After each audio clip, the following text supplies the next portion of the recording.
በስመ አብ ወወልድ ወመንፈስ ቅዱስ አሐዱ አምላክ አሜን። የእግዚአብሔር የአምላካችን ጸጋና ሰላም ለሁላችሁ ይሁን።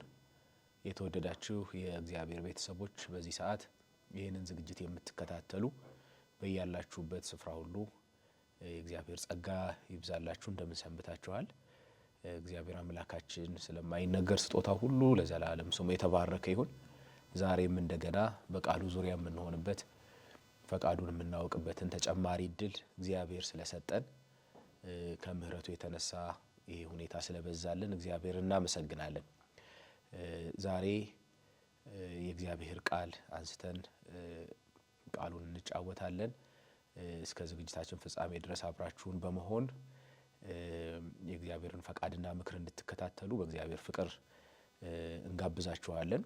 በተለይ በዚህ በጌታችን በኢየሱስ ክርስቶስ በዘመነ ስጋዌው የነበረውን የመጨረሻውን ሳምንት ከመስቀሉ በፊት ያሉትን ቀናት በተለየ ሁኔታ ወይም ሰሙነ ሕማማትን በተለየ ሁኔታ የምናስብበት በጌታችን የመጨረሻ ሳምንት የሆኑትን ክስተቶች ጌታችን ወደ መስቀል በሚያደርገው ጉዞ ውስጥ የተከናወኑትን ሁኔታዎችና ከዚያ ጋር ተያያዥ የሆኑ ትምህርቶችን ከእግዚአብሔር ቃል የምንካፈልበት ጊዜ ነው። ይሄ ጊዜ እንደተለመደው ዛሬም የእግዚአብሔርን ቃል ከዚያ እንካፈላለን።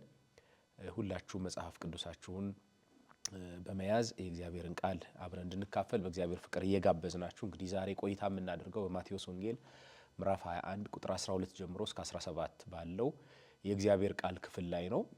ጠቅለል ባለ መንገድ ጌታ ኢየሱስ ክርስቶስ ወደ ቤተ መቅደሱ በመሄድ ቤተ መቅደሱን ከነጋዴዎች እና ከገንዘብ ለዋጮች ልዩ ልዩ ከመቅደሱ ዓላማና ሁኔታ ጋራ በማይጣጣም መንገድ በመቅደስ የነበሩትን ነገሮች በማውጣት መቅደሱን ያጸዳበት ቀን ነው እና ያንን ሁኔታ ነው አንስተን የምናየው ማለት ነው መጽሐፍ ቅዱስ ላይ። ስለዚህ ቀጥታ የዛሬውን የመጽሐፍ ቅዱስ ክፍል ንባብ በማንበብ በዚያ የእግዚአብሔር ቃል ላይ ቆይታ እናደርጋለን። የእግዚአብሔር ጸጋ ለሁላችንም ይብዛልን። የማቴዎስ ወንጌል ምዕራፍ 21 ከቁጥር 12 እስከ 17።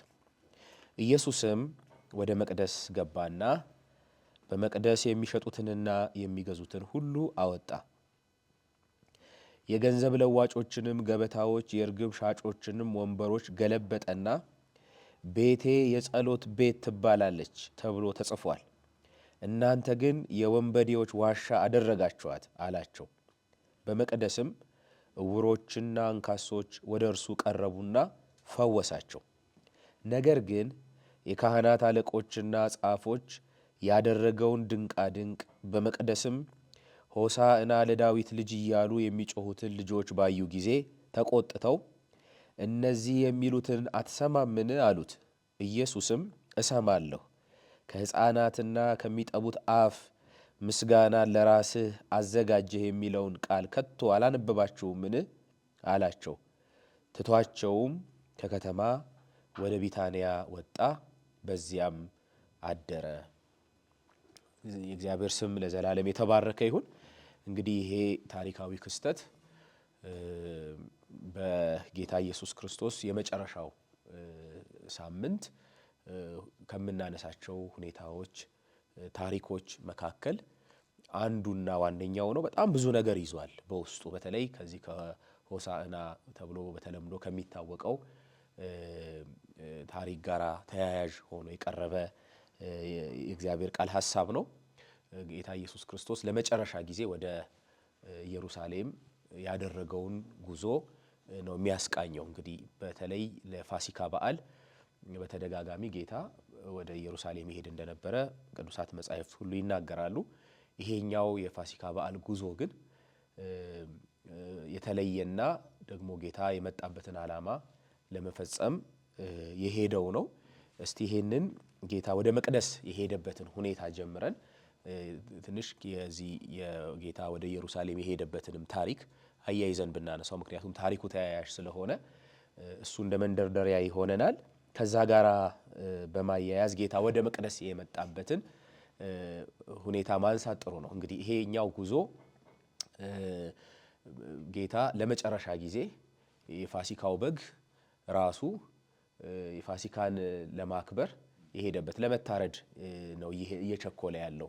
ነገሮች ሁሉ ተጠናቀዋል። ጌታ በምድር ላይ በትምህርት በተአምራት በተለያየ ሁኔታ ያገለገለው አገልግሎት ፍጻሜ የሚያገኝበት ከሰማይም የመጣበት ዋና ዓላማ ፍጻሜ የሚያገኝበት ጊዜ ነው። ይሄ ጊዜ ወደ ኢየሩሳሌም የሚያደርገው የመጨረሻው ጉዞ ማለት ነውና ምንድን ነበረ ያንን ሁኔታ ወደ ኋላ መለስ ብለን ብናነሳው ቀጥታ ወደዚህ ወደ መቅደስ ገብቶ ያደረጋቸውን ነገሮች ከማንሳታችን አስቀድመን ከወንድማችን ከዘመድኩን ጋራ እስቲ ይሄን ሐሳብ እንዳስና እንቀጥላለን ውይይታችንን። እግዚአብሔር ይመስገን። የጌታ ጸጋ ከሁላችሁ ጋር ይሁን። የእግዚአብሔር ስም የተመሰገነ ይሁን። እንግዲህ እንደሚታወቀው አሁንም አዲስ እንዳነሳው በማቴዎስ ወንጌል ምዕራፍ 21 ላይ ከቁጥር 12 ጀምሮ እስከ 17 ድረስ አንብቦልናል። ከዛ በፊት ግን አንድ ታሪክ ተፈጽሟል። ያ ምንድነው? ጌታ ኢየሱስ ክርስቶስ በአህያ ውርንጭት ላይ ሆኖ ወደ ኢየሩሳሌም የገባበት ታሪክ ነው። ከዛ በኋላ ነው ኢየሱስ ወደ መቅደስ የገባው ማለት ነው። እንግዲህ ሆሳዕና ወይም ደግሞ ይሄ ታሪክ በሶስቱ ወንጌላት ላይ እናገኛለን። ጌታ ኢየሱስ ክርስቶስ ወደ ኢየሩሳሌም የገባበት ማለት ነውና ሲገባ ትሁት ንጉስ ወይም ደግሞ ትሁት ጌታ ሆኖ ማለት ነው።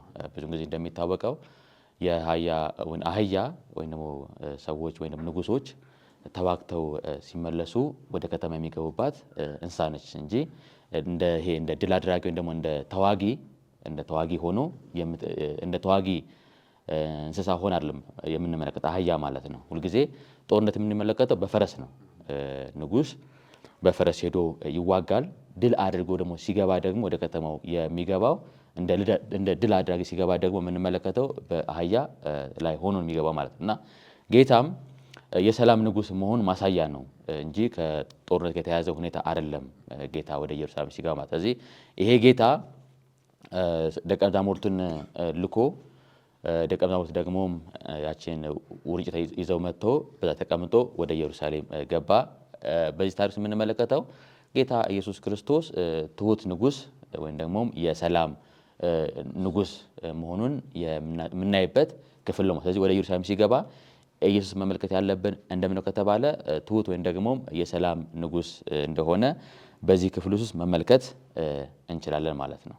ዜድ እንዳነሳው እንግዲህ ጌታችን ከተራራው ላይ ከደብረ ዘይት ተራራ ቁልቁል ወደ ኢየሩሳሌም ሲመጣ እና በዛ የተፈጠረው ነገር በጣም ብዙ ክስተቶች ተከስተዋል እና ግን ይሄ ምዕራፍ 21 ቁጥር 11 ላይ ህዝቡም ይህ ከገሊላ ናዝሬት የመጣ ነብዩ ኢየሱስ ነው አሉ ይላልና መላ ከተማው ጌታን ለመቀበል በተለይ ደግሞ በአልዓዛርን ከሞት ከማስነሳቱ ጋር በተያያዘ በኢየሩሳሌምና በይሁዳ አውራጃ ስለሱ ዝና ወጥቶ ስለነበር በጣም ብዙ ህዝብ ተከትሎት ሆሳዕና በአርያም በእግዚአብሔር ስም የሚመጣ የተባረከ ነው እያሉ በተለያየ አይነት ሁኔታ ቀደም ዜድ አንስቶታል እንደ ድል ንጉስ እንደ ሰላም ንጉስ ተቀብለውታል። ጌታ በትልቅ ክብር ነው ወደ ኢየሩሳሌም ቁልቁል ሲወርድ የነበረውና ከዚህ ጋር በተያያዘ ይሄንን ሁኔታ እንዴት ነው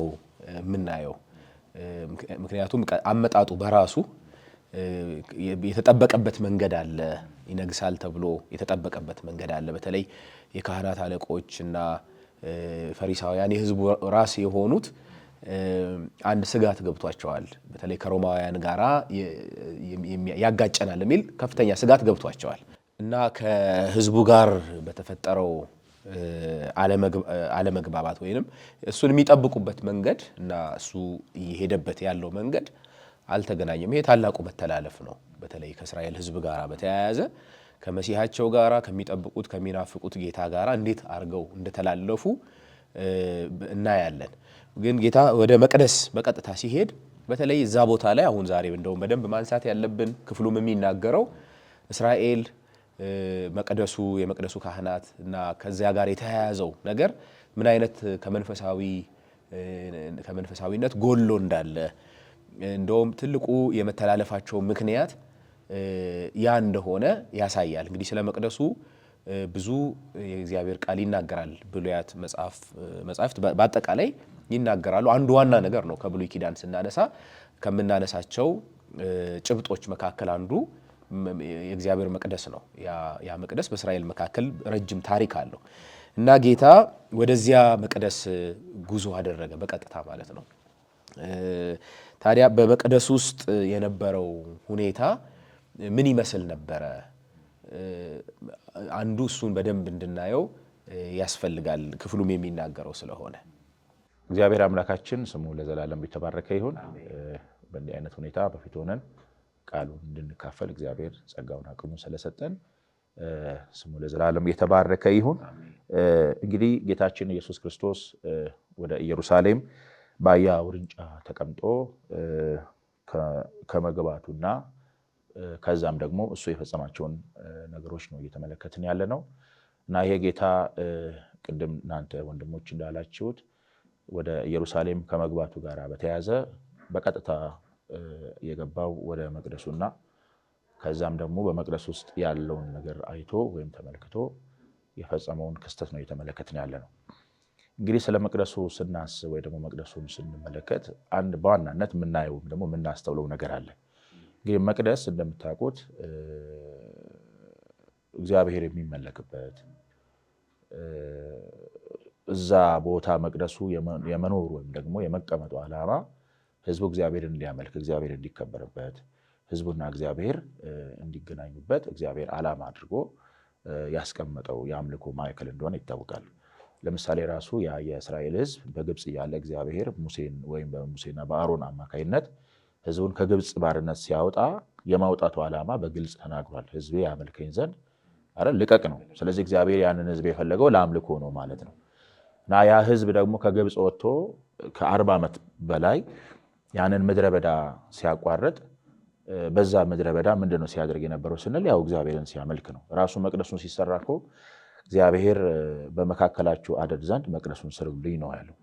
ስለዚህ ያ መቅደሱ በዋናነት እግዚአብሔር የሚመለክበት፣ እግዚአብሔር የሚከበርበት፣ ሕዝቡና እግዚአብሔር የሚገናኙበት የአምልኮም ስፍራ ነው። ከዛም በኋላ ደግሞ በሰለሞንም አማካይነት መቅደሱ እንደገና በአማረ ሁኔታም ሲሰራ አሁንም አገልግሎቱ ዓላማው እግዚአብሔር እንዲመለክበት ነው። በኋላ መቅደሱ ፈርሶ እንደገና በነ ዘሩባቤል አማካይነት በኋላ ሄሮድስ ቢያድሰው ዓላማውም እግዚአብሔር እንዲመለክበትና እግዚአብሔር እንዲከበርበት ነው። ግን አሁን ያለ ነው ወይ ደግሞ አሁን የተመለከትነው ክፍል ግን መቅደሱ ከዚህ ዓላማ ውጭ ሆኖ ነው የምናገኘው። እንደውም እዛ ክፍል ጌታ ምንድን ያለው ቤቴ የጸሎት ቤት ይባላል ነው። ስለዚህ ቤቱ የጸሎት ቤት መሆኑ ቀርቶ እንግዲህ እግዚአብሔር ካቀለለት እግዚአብሔር እንዲሆን ከሚፈልገው ነገር ውጪ ሆኖ ነው ያገኘው ማለት ነው። ጭራሽ ቤቱ የአምልኮ ቤት ሳይሆን የንግድ ቤት ነው የሆነው ማለት ነው። ይሄ የበለጠ ጌታችን ኢየሱስ ክርስቶስን እንዳስቆጣውና በዛ የነበረውን ነገር በመጸየፍ መቅደሱን እንዳጠራ ነው ይሄ ክፍል የሚነግረን ማለት ነው። እና ይሄ ደግሞ እግዚአብሔርን ምን ያህል ሊያሳዝነው እንደሚችል የታወቀ ነው። ምክንያቱም አምልኮ ማለት ያው ለእግዚአብሔር መገዛት ነው። ከዛ ውጭ ሆኖ ነው የተገኘው መቅደሱ እና ያም ቅድም ወንድሜ አዲስ እንዳልከው ሕዝቡ ያለበትን መንፈሳዊ ደረጃም ጭምር ነው የሚያሳየው። እና ያንን በመመልከት ጌታችን ኢየሱስ ክርስቶስ ለዋጮችን እና እነዛ ነጋዴዎችን ከመቅደሱ እንዳወጣና ቤቴ የጸሎት ቤት ይባላል እንዳለ ነው በዋናነት እዚህ ክፍል የምናስተውለው እና ይሄም እንግዲህ እነሱ ያሉበትን ሁኔታ ነው የሚያሳየን። እግዚአብሔር ይመስገን። ይሄ በተለይ የአንድ ቃል አስደናቂ አይደል? እናንተ የወንበዴዎች ዋሻ አደረጋችኋት የሚለው ሀሳብ በጣም አስደናቂ ነው። የጸሎት ቤት፣ የእግዚአብሔር ቤት በተለይ በብሉይ ኪዳን የመቅደሱን ክብር በጣም ስለምናውቀው ስናነብ ስለምናውቅ ጌታ በተለይ ይሄ በተሰራበት ጊዜ ራሱ በዘጸአት መጽሐፍ ከምዕራፍ 25 ጀምሮ ከመቅደሱ ጋር የተያያዙ ነገሮች ሁሉ ተጠናቀው ሲሄድ ወደ ምዕራፉ መጨረሻ የዘጸአት መጽሐፍ እንዴት እግዚአብሔር በክብር እንደሞላው ያን ቤት የራሱ የእግዚአብሔር መገኘት ምልክት እስኪሆን ድረስ ሰዎች ከእግዚአብሔር ጋር እንዲሆኑበት ታስቦ እግዚአብሔር በመካከላቸው የማደሩ የመኖሩ ምልክት ሆኖ ነበር የነበረው። ሰሎሞንም አንስተዋል። መቅደሱን ባስመረቀበት ቀን እንዴት የእግዚአብሔር ክብር መቅደሱን ሞልቶት እንደነበረ በቅዱሳት መጻሕፍት ይናገራሉ። ራሱ አንድ አላግባብ እዚያ መቅደስ ውስጥ እኮ ገብተው ለማገልገል የሞከሩ ሰዎች እንዴት የእግዚአብሔር ቁጣ ነዶባቸው እንዴት እግዚአብሔር መቅደሱን በመካከላቸው የመኖሩ ምልክት አድርጎ እንዳቆመው እናውቃለን። እና በዚህ ሰዓት ግን የወንበዴ ዋሻ ወደ መሆን ተቀይሯል። እንዴት ነው እንደዚህ ሊሆን የቻለው? ይሄንን በደንብ ብናነሳው በተለይ መቅደሱ ከቆመበት ዓላማና አሁን ደግሞ እንዴት እንደዚህ ሊለወጥ እንደቻለ እሱን ጨምረን ብናነሳው። የጌታ ስም የተመሰገነ ይሁን። እንግዲህ እያነሳን ያለው ነጥብ በዚህ በማቴዎስ ወንጌል ምዕራፍ 21 ላይ ጌታ ኢየሱስ ክርስቶስ ወደ ኢየሩሳሌም ከገባ በኋላ ወደ መቅደስ የገባበትን መንገድን እያየን ያለ ነው ማለት ነው። ግን በሚያስገርም ሁኔታ በእነዚህ በወንጌላት ውስጥ ስናየው ነው ታሪኩ ሙሉ ሊሆን ብዬ ማስበው ማለት ነው። ምክንያቱም ይታወቃል ጌታ ኢየሱስ ክርስቶስን በተመለከተ 4 ወንጌላት ጽፈዋል። ነገር ግን አንድ ወንጌል ጌታ ኢየሱስ ክርስቶስ ነው ያለን ማለት ነው። ነገር ግን ይህንን ታሪክ በተመለከተ 4ቱም ወንጌላት ዘግቦልናል። ዮሐንስ ግን ያው የታሪኩ መጀመሪያ ነው የሚያደርገው አይደለ? በዚህ በምዕራፍ 2 ላይ ነው ያለው ማለት ነው። ሌሎቹ ግን ወደ ሞቱ በተቃረበ ጊዜ ነው አንስተው የጻፉልን ማለት ነው። ነገር ግን ዋነኛው ሐሳብ ምንድነው? ጌታ ኢየሱስ ክርስቶስ ግን ወደ መቅደስ ገብቶ ግን መቅደሱን ግን እንዳጸዳ ግን በ4ቱ ወንጌላት ክፍል ውስጥ መመልከት እንችላለን። በዚህ በማርቆስ ወንጌል ምዕራፍ 11 ቁጥር 15 ላይ እና በዚህ በሉቃስ ወንጌል ምዕራፍ 19 ቁጥር 45 ላይ ይህን ታሪክ እናገኛለን። ዮሐንስ ምዕራፍ 2ን ጨምሮ ማለት ነው። ነገር ግን ኢየሩሳሌም እንደገባ ቀጥታ ወደ መቅደስ ገባ ነው ብለን የምናስብ ብለን የምንጠይቅ ከሆነ ግን የማርቆስ ወንጌል ምዕራፍ 11 ግን ይመልስልናል። በማግስቱ ወደ መቅደስ እንደገባ ማለት ነው። ታሪኩ የሚነግረን ኢየሩሳሌም ከገባ በኋላ በማግስቱ ነው ወደ መቅደስ የገባው ማለት ነው። ነገር ግን በጣም በሚያስገርም ሁኔታ ጌታ ኢየሱስ ንጉሥ ነው። ንጉሥ ሆነ ግን ማለት ነው ቤተ መንግስትን አልተመለከተም። የሄደው ወደ ከተባለ ወደ ቤቱ ነው ማለት ነው እንጂ ወደ ቤተ መንግስትን እግሩን አይደለም ያፈጠነው ማለት ነው። ወደ ራሱ ወደ ቤቱ ነው ሄደው ማለት ነው። ስለዚህ በማግስቱ ነው ወደ መቅደስ ገብቶ ይህንን ድርጊት ያደረገው ማለት ነው። እንግዲህ በእናንተ እንደተነሳው የመቅደስ ስናነሳ ከዚህ ከዘጸአት ጀምረን እግዚአብሔር ራሱ መካከል እንዲያደር ራሱ ነው ስርዓትን ያበጀው ማለት ነው እንጂ ሰው አይደለም የስርዓትን የመቅደስን ነገር ያመጣው ማለት ነው። ማለትም ሰዎች እግዚአብሔርን እንዴት እናገኘዋለን ብለው ተማክረው አይደለም መቅደስን ያመጡት ማለት ነው። ራሱ እግዚአብሔር ነው በመካከላቸው አድር ዘንድ ከእናንተ ጋር እገናኝ ዘንድን መቅደስን ስሩልኝ ያለው ማለት ነው። የመቅደስ ዋነኛው ዓላማም እግዚአብሔር እንዲመለክ ስለሚያስፈልግ ነው ማለት ነው። ምክንያቱም በብሉይ ኪዳን ለአምልኮ መሰረታዊ ነገር ነው መቅደስ ማለት ነው። ያለ መቅደስ አምልኮ የለም ማለት ነው። በዚህ በብሉይ ኪዳን 3 መሰረታዊ ነገሮች ያስፈልጋል ለአምልኮ ማለት ነው። መቅደስ ያስፈልጋል፣ ካህን ያስፈልጋል፣ መስዋዕት ያስፈልጋል ማለት ነው። እና ግን መጀመሪያ የተደራጀው ነገር እንደው ከተባለ እግዚአብሔር በመካከላቸው የሚያድርበትን መቅደስ ነው እንዲሰራ ያስፈልገበት ምክንያት ማለት ነው። ለምን?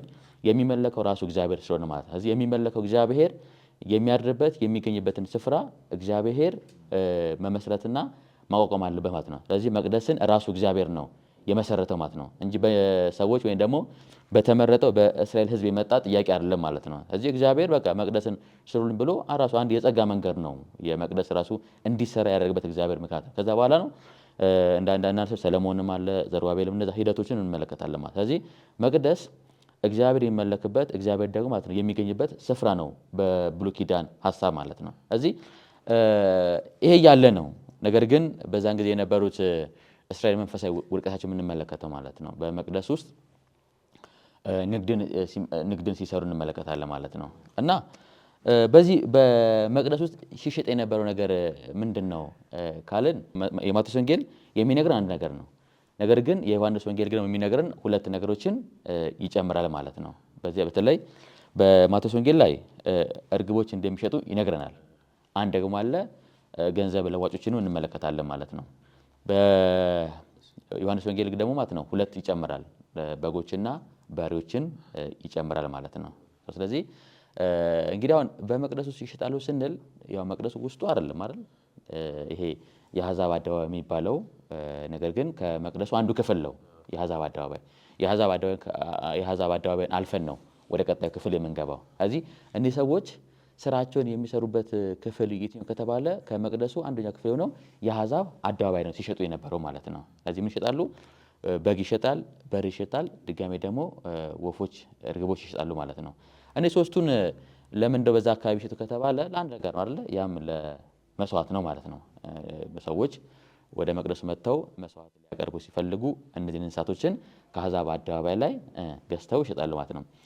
ለመስዋዕት ቢሆንም ግን የሚሸጥበት ስፍራ ግን ጤናማ አይደለም ነው። በጣም ይሄ ማሰብ ያለብን። አዎ የሚቀርበው ለመስዋዕት ነው። ለመስዋዕት ስለሆነ ግን ማለት ነው ቤቱ ግን የንግድ ቤት መሆን ግን የለበትም ማለት ነው። የአሕዛብ አደባባይ ላይ ቢሸጥበት ምግብ ማለት ነው ስፍራው የጸሎት ቤት ነው እንጂ የንግድ ቤት አይደለም ማለት ነው። ስለዚህ በጣም የሚገርመው የገንዘብ ለዋጮች የሚል ስራ አለ አይደለ? ይለያል ብዬ አስባለሁ። እንግዲህ አሕዛብ ለመቅደሱ እንዲህ እንደ ግብር ነገር ስለሚከፍሉ አሕዛብ የራሳቸው ገንዘብ ስለሌላቸው የአይሁድ ገንዘብም ስለማይዙ ገንዘብ ለዋጮች ማለት ምን ማለት ነው? አሕዛብ በራሳቸው ገንዘብ ያመጡና የአይሁድን ገንዘብን ይዘው በዛ ነው ለመቅደሱ ግብር የሚከፍሉት ማለት ነው። ስለዚህ ገንዘብ ለዋጮች ስንል ይሄ የገንዘብ ልውጥ የሚያደርጉ ነው። በዛ ምክንያት ብዙ ትርፍ የሚያመጡ ሰዎች ናቸው ማለት ነው። ስለዚህ ገንዘብ ለዋጮች አሉ፣ ድጋሚ ነጋዴዎችም አሉ ማለት ነው። ነጋዴዎች ምን ይሸጣሉ? እርግብን ደግሞ በጎችና በሬዎችንም ለመስዋዕትነት ያቀርባሉ ማለት ነው። ስለዚህ ቤቱን እንዳለ የንግድ ቤት አድርገውታል ማለት ነው። ምክንያቱም ለዚህ ነው ጌታ ኢየሱስ ክርስቶስ ቤቴ የጸሎት ቤት ነው እንጂ የንግድ ቤት አይደለች ማለት ነው። እና ጌታ ኢየሱስ ክርስቶስ ወደ መቅደስ የመጣው መቅደሱን እንዳለ ሊያፈርሰው አይደለም፣ ስርዓት ሊያበጅለት ነው ማለት ነው። ይህንን የምናገኘው በዚህ በትንቢተ ሚልክያስ ምዕራፍ 3 ላይ አንድ ቃል እናገኛለን። እንደሚለው ከምዕራፍ ትንቢተ ሚልክያስ ምዕራፍ 3 ከቁጥር 1 ጀምሮ ስናነብ እነሆ መልእክተኛዬን እልካለሁ፣ መንገዴንም በፊቱ ያስተካክላል፣ እናንተም የምትፈልጉት ጌታ በድንገት ወደ መቅደሱ ይመጣል፣ የምትወዱትንም የቃል ኪዳን መልእክተኛ እነሆ ይመጣል ይላል የሠራዊት ጌታ እግዚአብሔር። ነገር ግን እርሱ እንደ አንጥረኛ እሳትን እንደ አጣቢ ሳሙና ነውና የሚመጣበት ቀን መታገስ የሚችል ማን ነው? እርሱስ በተገለጠ ጊዜ የሚቆም ማን ነው? እርሱም ብርንም እንደሚያነጥርና እንደሚያጠራ ሰው ይቀመጣል፣ የሌዊ ልጆችንም ያጠራል ይላል ማለት ነው። እዚህ አሁን ጌታ ኢየሱስ ክርስቶስ ወደ መቅደስ ሲመጣ እንደ አንጥረኛ ነው እንጂ ማለት ነው ሙሉ ይሄ እንዲያጠፋ አይደለም ማለት ነው። ነገሮችን ስርዓት ወይም ደግሞ እንዲያነጻ ነው ማለት በመቅደስ ውስጥ ያለውን ሂደት በማስወገድ የመቅደሱን የሰራበትን ዓላማ እንዲፈጽም ማድረግ ነው ማለት ነው። እና በጣም የሚገርመው ጌታ ኢየሱስ ክርስቶስን እንደም ትሑቱን አድርገን ነው እስከ ምዕራፍ 21 ድረስ የምንመለከት ማለት ነው። እና ምዕራፍ 21 ላይ ማለት ነው በጣም የሚቆጣ ለቤቱ ደግሞ ቅናት የሚበላው እንደሆነ የምናይበት ክፍል ነው። በጣም አግሬሲቭ ሆኖ ሲናገር የነበር ማለት ነው አይደለ? በዮሐንስ ወንጌል ላይ ማለት ነው የቤቴ ቅናት ይበላኛል ብሎ እንኳን ከብሉይ ኪዳን ትንቢት ያነሳል ማለት። ስለዚህ ጌታ ኃይለኛ ሆኖ ነው በዚህ በመቅደስ ውስጥ የተነሳበት ነው። ምክንያት ለምን ከተባለ የመቅደሱን የቤቱን ዓላማ የሳተበት ተግባር ነው ማለት ነው። ለምን ቤት የተሰራ ማለት ነው ጸሎት እንዲደረግበት ነው፣ የጸሎት ቤት ነው እንጂ በጸሎት ምክንያት ወይም በመስዋዕት ምክንያት ያንን ቤት የወንበዴ ዋሻ አድርጎ እንዲቀመጥበት አይደለም ማለት መደበቂያ አይደለም ነው። ስለዚህ ሰዎች ወንጀልም ሰርተው ወይም ደግሞ ሰዎች ደግሞ ጥፋትን አጥፍተው የሚደበቁበት ቤት አይደለም። ያ ቤት የጸሎት ቤት ነው፣ ጸሎት የሚደረግበት ቦታ ነው ማለት። ስለዚህ ጌታ ወደ መቅደስ ገብቶ ያደረገበት ትልቁ ምክንያት የቤቱን ስርዓቱን ደግሞ እንደ አጣቢና እንደ አንጥረኛ ስርዓት እንዲይዝ ነው እንዲያደርግበት ያደረገው ማለት ነው። ከቁጥር 12 ከቁጥር 13 ላይ የምንመለከተው ይህን ሀሳብ ነው ማለት ነው። እግዚአብሔር የተመሰገነ ይሁን። እንግዲህ የእግዚአብሔርን ቤት ሁኔታ ቀጥታ ሲስተሙን በሙሉ በመቆጣጠር እዛ ውስጥ እንግዲህ ነጋዴዎች የራሳቸውን ትርፍ የሚሰበስቡበት ሆኗል ማለት ፍጹም እግዚአብሔርን መፍራት የሚባል ነገር ለእግዚአብሔር ክብር መኖር የሚባል ነገር ከመቅደሱና ከመቅደሱ ዙሪያ ጠፍቷል ማለት ነው። እንግዲህ ይህን የሚያደርጉት ይህን ንግድ የሚያከናውኑት ተራ ሰዎች አይደሉም፣ ካህናት ናቸው፣ አገልጋዮች ናቸው፣ እግዚአብሔርን እንደሚያውቁ የሚናገሩት ናቸው። እንዲህ አይነት ተግባር ውስጥ ገብተው የሚገኙት እንግዲህ በታሪክ በተለይ የሃና ሱቅ ይባላል በራሱ ወደ ሱቅነት ቀይሮት እዛ ሲስተም ዘርግቶ በካህናት አማካይነት ከፍተኛ ትርፍ የሚሰበስቡበት ቦታ ወደ መሆን ተቀይሯል። እንግዲህ በትክክለኛው መንገድ ሰዎች ከእግዚአብሔር ጋር ለመገናኘት በተለይ አሕዛብን አንስታል። እሱ እንደውም አስከፊ ነው በጣም እግዚአብሔር ለአሕዛብ ያለውን ልብ አሕዛብ እዛ ደርሰው እንዳያዩት የሚያደርግ ነው። ሲሄዱ የነሱ የሚያመልኩበት ለነሱ የተለየው የጸሎት ስፍራ በሰለሞንም ጸሎት ውስጥ ተጠቁሟል። የተለያዩ ሰዎች ሲሄዱ በእግዚአብሔር ቤት ውስጥ እንግዳና መጻተኞች እንዳይሆኑ እግዚአብሔር የሰጣቸው ስፍራ ነበር እና ያንን ስፍራ በጣም በከብቶችና በዋኖሶች በበጎች ሽታ የተሞላና በጣም አስቀያሚ ሆኗል። ስለዚህ የእስራኤል አምላክ ለአሕዛብ ያለው ቦታ ያ ነው ማለት ነው። እንደዛ አድርገው የእግዚአብሔርን ዓላማ ወደ መለወጥ ሄደዋል። እሱ በጣም የእግዚአብሔርን ልብ ምን ያክል እንዳሳዘነ የምናየው በጌታ ምላሽ ውስጥ ነው። ሄዶ ሲያየው እንደዛ ሆኗል እና እንዴት ቁጣው እንደነደደ እንዴት በኃይል ወደ እርምጃ ውስጥ እንደገባ ማለት ነው። ያሁን ያ ቅናት ያ ቁጣ የጌታ ያ ኃይለኝነት እና ደግሞ አንስተዋል የጌታም ትህትና የሚጋጩ ሐሳቦች አይደሉም። እዛ ስለ ራሱ ጥቅምና ክብር የሆነ ቁጣ እሱ ኃጢአት ነው። ግን ደግሞ ለእግዚአብሔር ክብር የእግዚአብሔር ስም ሲሰደብ የእግዚአብሔር ክብር ሲነቀፍ ሰው በእግዚአብሔር ላይ ሲነሳሳ እንደዚህ አይነት የጽድቅ ቅናት የጽድቅ ቁጣ አለ ማለት ነው። በጌታ ኢየሱስ ሕይወት ውስጥ የምናየው እሱን ነው እና የዚህ ነገር ፍጹም ተቃራኒ ሆኖ ነው የቆመው በዚያ ቦታ ላይ ቤቴ የጸሎት ቤት አይደል ቤቴ የጸሎት ቤት ትባላለች ተብሎ ተጽፏል እና እናንተ ግን የወንበዴዎች ዋሻ ምንም የሚገናኝ ነገር አይደለም። ወንበዴ ሊጸልይ ቢመጣ እግዚአብሔር ይሰማዋል። ወንበዴ ወደ እግዚአብሔር ቢመጣ ኃጢአተኛ ወደ እግዚአብሔር ቢመጣ በየትኛውም አይነት አመፃ ውስጥ የተያዘ አሕዛብ እንኳ ቢሆን ወደ እግዚአብሔር መጥቶ እግዚአብሔርን ቢፈልግ በዚያ ስፍራ እግዚአብሔር ጸሎቱን እንደሚሰማው በሶሎሞን መቅደሱ ተሰርቶ ባለቀበት ቀን በተነገረው ጸሎት ውስጥ እግዚአብሔር ምላሽ ሰጥቷል። እሰማለሁ ብሏል። ከየትኛውም ስፍራ ሰው ያን መቅደስ አስቦ ቢጸልይ በኃጢአት የወደቀ በተለያየ አይነት ችግር ውስጥ ያለ በእግዚአብሔር ላይ ያመፀ ሰው እንኳን መቅደስ ተገኝቶ አይደለም ዮናስ እንኳን በአሳው ሆድ ውስጥ ሆኖ ወደ መቅደስ ሲጸልይ እግዚአብሔር ሰምቶታል። ወንበዴ መቅደስ መጥቶ ቢጸልይ እግዚአብሔር ይሰማዋል። ግን የጸሎት ቤት መሆኑ ቀርቶ ወንበዴዎች ከሆነ የያዙት ግን ስፍራውን ይሄ በጣም የእግዚአብሔርን ቁጣ እንዲነሳሳ ያደረገ በእስራኤል ውስጥ የታየ አመፃ የእስራኤልን ውድቀት በትክክል ፍንትው አድርጎ የሚያሳይ ክስተት ነበረ። እንመጣበታለን በእርግጥ ወደ ሁኔታችን ጋራ እንዴት ነው የሚለውን። ከዛ በፊት ግን ከመቅደሱ ጋር ተያይዞ ጌታ ከቁጥር 14 እስከ 17 ያለውንም ብናየው የተከሰተውን። ምክንያቱም የጸሎት ቤት ብቻ ሳይሆን ቤቱ ከሌላም ሁኔታ ጋር ተያይዞ ቀርቧል። እግዚአብሔር አምላካችን የተባረከና የተመሰገነ ይሁን። ቁጥር 14 ላይ እነዚህ የሚል ቃል እናነባለን።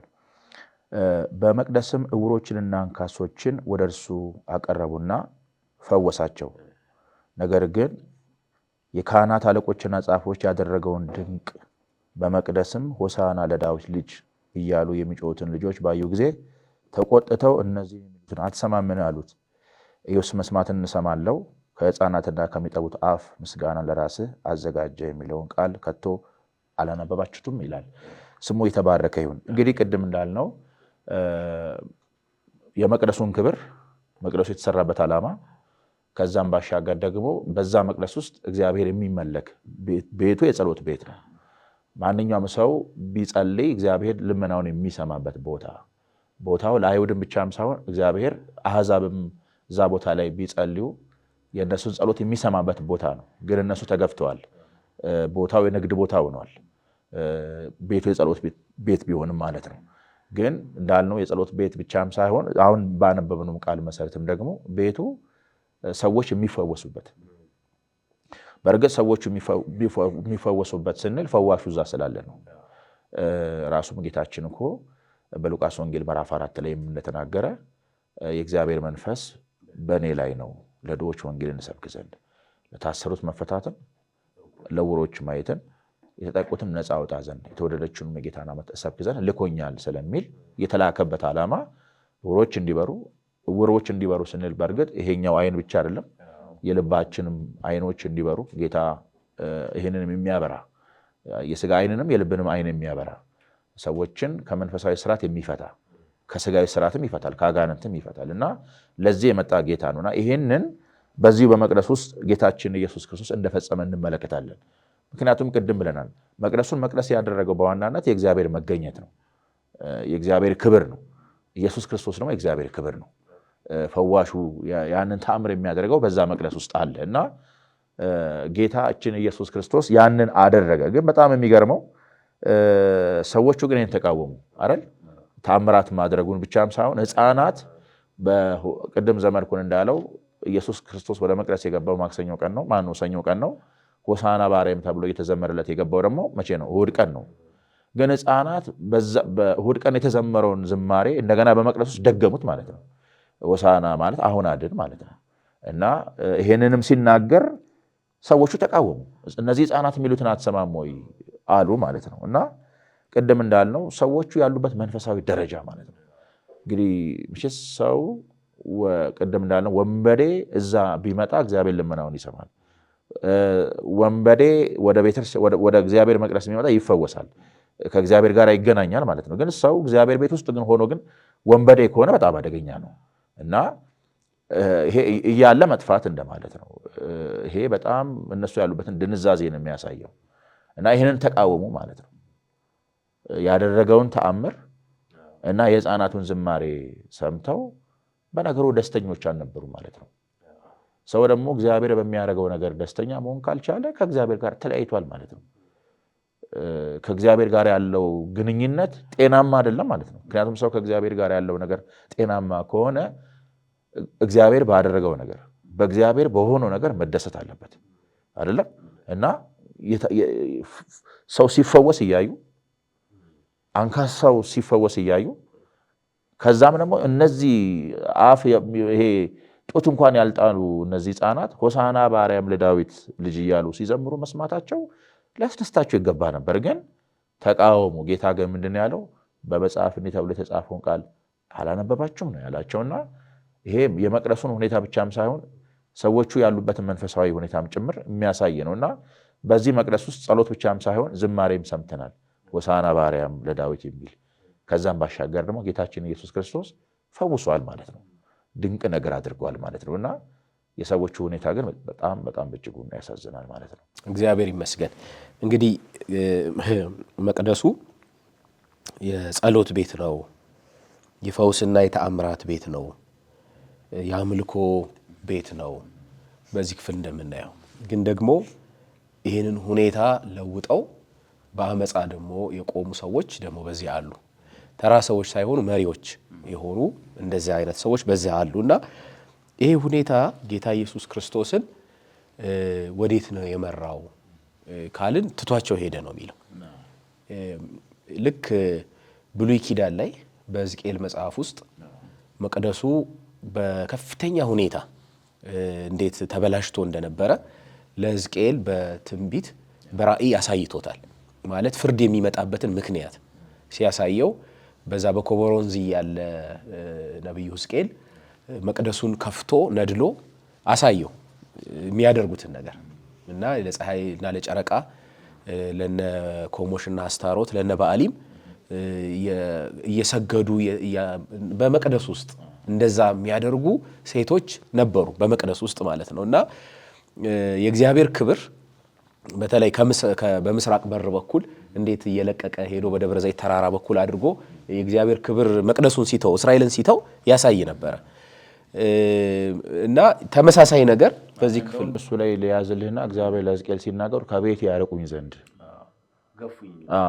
ከቤት ያርቁኝ ዘንድ ጀርባቸውን ለእግዚአብሔር ሰጥተው ምናምን እነዛ የሚል ነገር እና ያ የሚደረገው ነገር ሰው በመቅደስ ውስጥ እግዚአብሔር ካልተፈራ ካልተከበረ ለዛ ፐርፐዝ ካልሆነ ምንድነው የሚከተለው ነገር ምንድነው? እሱ አደገኛ ነው፣ አስፈሪም ነው።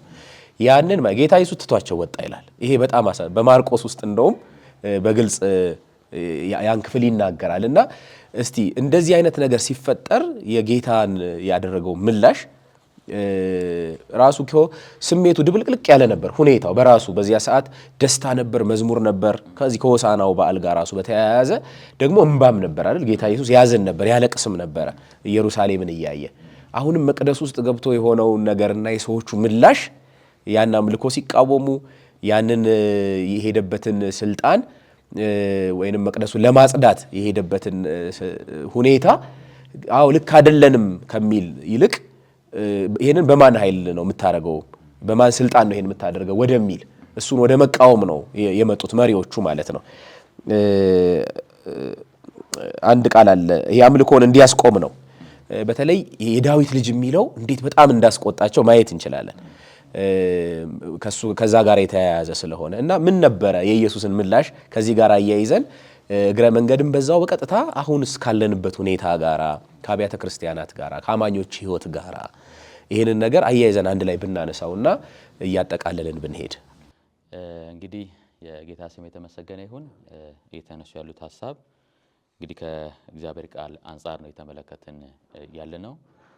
ነገር ግን ቃሉን በደንብ ስናነበው የእውነት የእግዚአብሔር ሀሳብ በደንብ ይገባናል ብዬ አምናለሁ እና አሁን ጌታ ኢየሱስ ክርስቶስ ቤቴ ሲል የምንመለከተው ያ ምንድን ነው?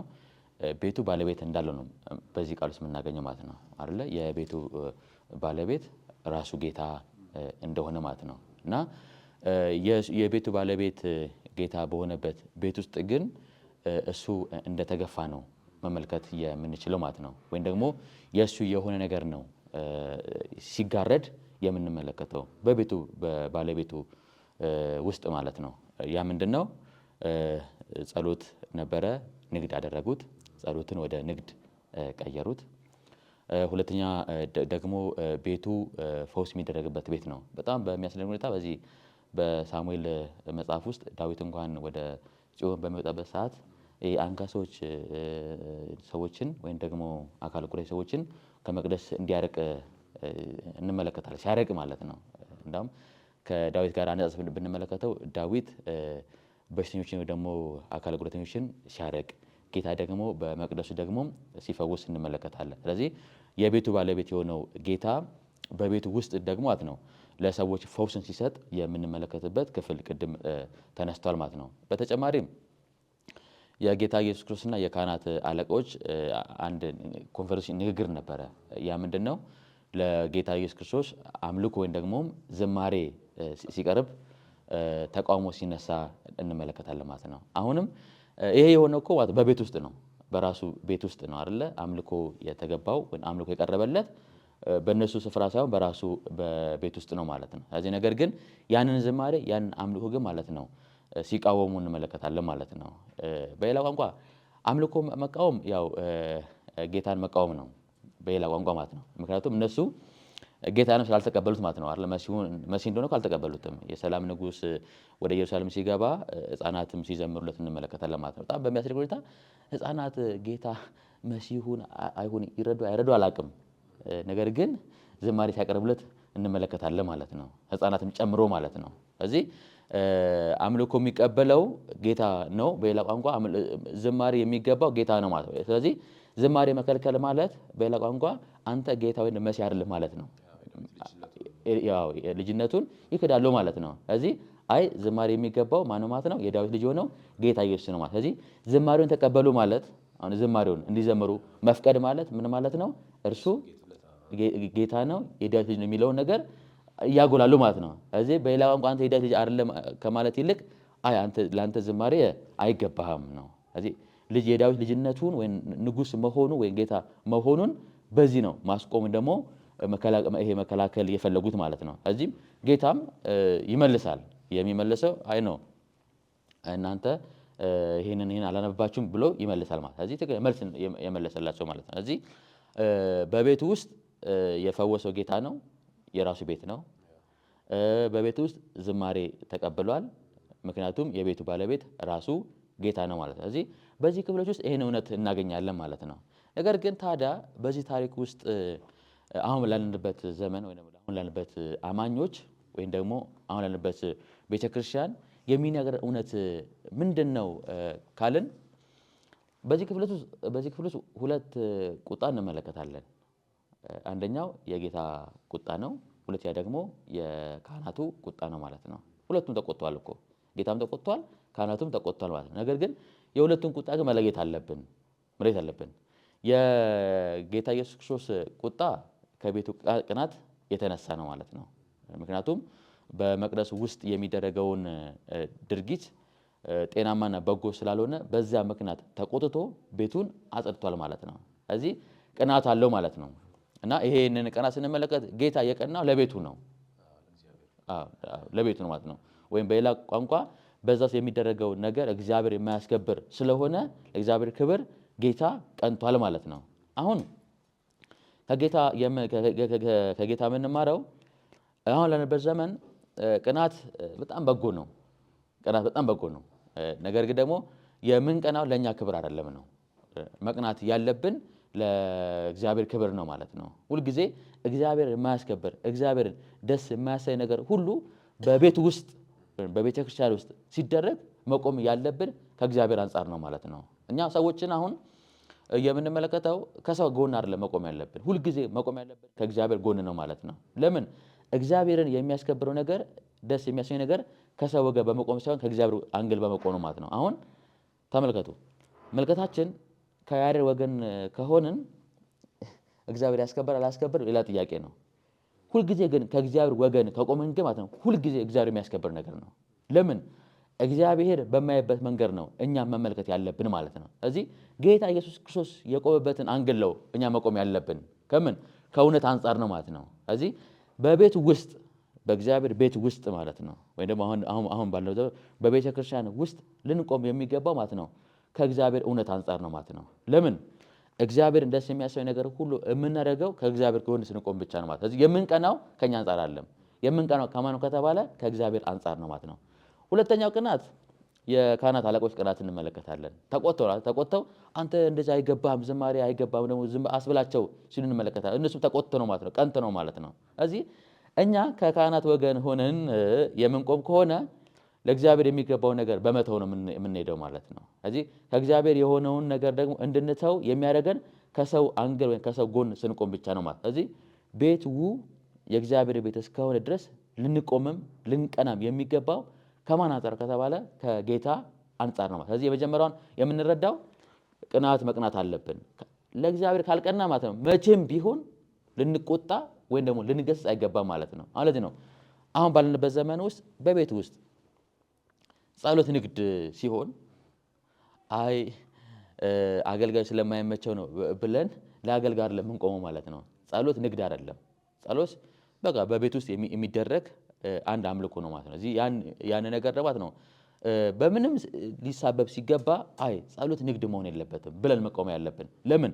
ቤቱ የጸሎት ቤት ነው እንጂ ቤቱ ጸሎትን በጸሎት ምክንያት ንግድን የምንፈጽበት አይደለም። ስለዚህ ይሄንን ከእውነት አንጻር የምንቃወመው ለቤቱ ስንቀና ነው። ለቤቱ ካልቀናን መቼም ቢሆን ማለት ነው በእግዚአብሔር ቤት ውስጥ የሚደረገውን ድርጊት ልንቃወም አንችልም ማለት ነው። ስለዚህ ጌታ ቤቴ ነው ብሎ የጸሎት ቤቴ ብሎ እንዲናገር ያደረገበት ምክንያት ምንድነው ከተባለ ለቤቱ ስለቀና ነው ማለት ነው። ስለዚህ እኛ አሁንም ባለንበት ዘመን ለቤቱ ከቀናን ከእግዚአብሔር ወገን ወይም ከእግዚአብሔር ጎን በመቆም ነገሮች ማድረግ እንችላለን ብዬ አምናለሁ ማለት ነው። አንድ ነገር ብጨምር ደስ ይለኛል። ለምሳሌ ሰውን ማስደሰትና እግዚአብሔር ማስደሰት ይለያያል። ለምሳሌ ያሬድን ባስደሰት እግዚአብሔር ይደሰታል ወይ ብዬ ብጠይቅ ሊሆንም ላይሆንም ይችላል። ግን ለምሳሌ እግዚአብሔርን ባስደሰት ግን ሰው ላይደሰት ይችላል፣ ሊደሰት ይችላል። ግን ደስታው ከእግዚአብሔር ከሆነ ግን ማለት ነው ሰው ቢደሰትም ባይደሰትም ማለት ነው ችግር የለውም። ለምን? ሰማይ ሁልጊዜ ደስ መሰኘት አለበት ብዬ አምናለሁ ማለት ነው። ለዚህ ነው በዚህ በገላትያን መልእክት ውስጥ ጳውሎስ ይነግራል አለ ሰውን ደስ ባሰኝ የእግዚአብሔር ባልሆንኩ ይላል ማለት ነው። ስለዚህ በቤተ ክርስቲያን ውስጥ ለእግዚአብሔር ስንቀና ደስ ልናሰኝ የምንችለው እግዚአብሔርን ብቻ ነው። በሰው ወገን ከሆነ ለሰው ከቀናን ግን ማለት ነው እግዚአብሔር በእኛ ያዝናል ማለት ነው። ስለዚህ ለእግዚአብሔር ቤት እንድንቀና ደግሞ በቤት ውስጥ የሚደረገው ነገር ማለት ነው እንድንታገል የሚያደርገው ነገር ምንድነው ከተባለ እንደ ጌታ እንደ ኢየሱስ ክርስቶስ ለቤቱ ብንቀና ብዬ አምናለሁ ማለት ነው። እግዚአብሔር የተባረከ ይሁን። ብዙ የምናገኛቸው ትምህርቶች አሉ በውስጡ። በጣም ትልቅ ነጥብ ነው ያነሳኸው። ማለት ከዚህ ክፍል ይዘን የምንወጣው ትምህርት አሁንም ለሚሰሙን ሰዎች የሚቀርላቸው መንፈሳዊ ትርፍ ይሄ ነው ብዬ አስባለሁ። ህይወታችንንም መመዘን ራሱ በምንካፈልበት ጉባኤም ውስጥ በምናገለግልበትም ቦታ ከፍተኛ ጥንቃቄ ማድረግ ደግሞ መነጽራችንም ይሄ መሆን አለበት። ማለት የሚያይ ጌታ የሚሰማ ጌታ ነው ለማምለክ የምንሰበሰበው እና የምናደርገው ነገር ብቻ ሳይሆን ያንን ነገር ያደረግንበት ምክንያት መነሻ ሐሳብም ጭምር በእግዚአብሔር ይመዘናል፣ ይፈተሻል። እንግዲህ ይሄ ዘመን በተለይ በጣም ብዙ ነገር አደባባይ ላይ ወጥቷል ካለው የሶሻል ሚዲያ ፕላትፎርሞች የተነሳ በየትኛውም ስፍራ በመንፈሳዊ ስፍራ የሚደረጉ ነገሮች አደባባይ ላይ የሚታዩ ናቸው እና ማየት ይቻላል። ሰው በጸሎት ምክንያት የሚበዘበዙ እግዚአብሔርን ፍለጋ መጥተው ከእግዚአብሔር ጋር ለመታረቅ ለማረፍ ከዓለም ከሰይጣን በሚደርስባቸው መከራና ስቃይ ሰዎች ሸሽተው ወደ እግዚአብሔር ሲመጡ ወደ ጉባኤያት ሲመጡ እዚህ ደግሞ ሲስተም ተዘርግቶ ሌላ ገበያ ገንዘብ ማግኛ ሲሆን ሰዎች ሲበዘበዙ ሙስና፣ አመፀኛነት፣ የግብረ ገባዊነት በቤተ ክርስቲያን መካከል እንደዚህ ሲሰማ ይሄ ከባድ እግዚአብሔርን የሚያሳዝን ተግባር ነው። በጣም ያዘናል። ሰው ኃጢአተኛ ለማረፍ መጥቶ ከእግዚአብሔር ጋር ለመገናኘት መጥቶ ግን ደግሞ በሱ በሽታ፣ በሱ ሐዘን፣ በሱ ስብራት ሰዎች ለማትረፍ ከሄዱ አገልጋዮች ለማትረፍ ከሄዱ ኑሯቸውን ለመደጎም ከሄዱ ይሄ አደገኛው ነገር ነው። ሰው የትኛውንም ስራ ሰርቶ መብላትና መኖር ይችላል። ግን መንፈሳዊውን አገልግሎት ለኑሮ መጠቀሚያ ማድረግ ከዚህ ጋር ተያያዥ የሆነ እንግዲህ የእግዚአብሔር ሕዝብ የሚሰበሰብበትን ዓላማና በዚያም የሚደረግ ግልጽ የሆነ ተግባሮች አሉ። ስንሰበሰብ በጉባኤ ስንሰበሰብ የምናደርጋቸው እግዚአብሔርን እናመልካለን፣ እንጸልያለን፣ የእግዚአብሔር ቃል እንካፈላለን፣ እንዘምራለን። እነዚህ ሁሉ ለእግዚአብሔር ክብር መዋል አለባቸው። ግን ይሄ ሁኔታ ተቀይሮ የወንበዴዎች ዋሻ ወደ መሆን ከመጣ ሰው እግዚአብሔርን መፍራት ካቆመ ስብራቱና አደጋው በጣም ከፍ ያለ ነው የሚሆነው። ማንም ሰው ቆም ብሎ ማሰብ አለበት። በዚህ አይነት ጉዳይ እግዚአብሔር ዝም ይላል ወይንም እግዚአብሔር ምንም አይነት እርምጃ አይወስድም ብሎ ማሰብ ጤነኝነት አይደለም። የእግዚአብሔር ትዕግስት፣ የእግዚአብሔር ምሕረት ሁልጊዜ ያለ ትልቅም ነው ምሕረቱ። ያ ማለት ግን ልክ ጌታ ኢየሱስ ክርስቶስ ትሁት ነው፣ ደግሞም በቅናት ሲነሳ ደግሞ በቁጣ ያደረገው ነገር እያየን ነበረ። እነዚህ አይጋጩበትም። እግዚአብሔር እንደ ምሕረቱ ብዛት ደግሞ መጽሐፍ ቅዱስ የሚባላ እሳት ነው፣ በእግዚአብሔር እጅ መውደቅ እንዴት የሚያስፈራ ነው ይላል። ስለ እግዚአብሔር ቃል ወይንም ስለ እግዚአብሔር ሲናገር ሁለቱንም ነገር በእኩልነት ማየት በጣም አስፈላጊ ነው። በጣም ትልልቅ የሆኑ እግዚአብሔርን መዳፈር የሚመስሉ ጉዳዮችን እናያለን፣ እንሰማለን በዚህ ጊዜ።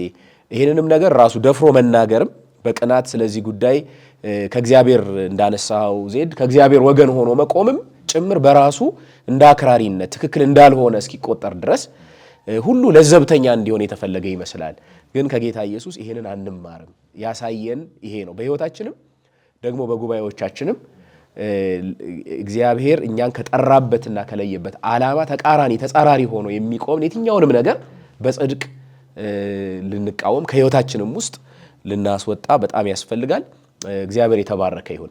የመጨረሻውን ሀሳብ በዚህ ጉዳይ ላይ ከኛ አሁን ካለንበት ሁኔታ ጋር እንዴት ነው የሚለውን አንሳና እናጠቃላለን። እግዚአብሔር አምላካችን ስሙ የተባረከ ይሁን። እጅግ ጌታ በቃሉ ነው እየተናገረን ያለው። በዚህ ደስ ይለናል። እግዚአብሔር አምላክ ክብሩን ሁሉ ይውሰድ። እንግዲህ ከዚህ በዋናነት ምንድን ነው የምንማረው የሚለውን ነጥብ ስንመለከት እኔ በተለይ ዮሐንስ ራዕይ ምዕራፍ 1ን ካየን በቂ ነው ብዬ አስባለሁ። ጌታችን ኢየሱስ ክርስቶስ የቤቱ ባለቤት ነው፣ የቤቱ ራስ ነው። የቤቱ ራስ እንደመሆኑ መጠን ደግሞ በቤቱ የሚደረገውን እያንዳንዱ ነገር ያውቃል።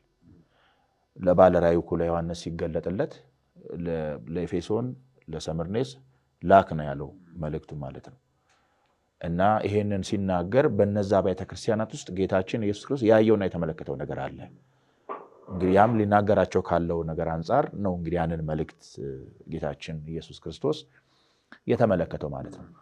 እንግዲህ ቅድም እንዳየነው ጅራፍ አንስቶ አይደል እየገረፈ ቤቱን አጠራ።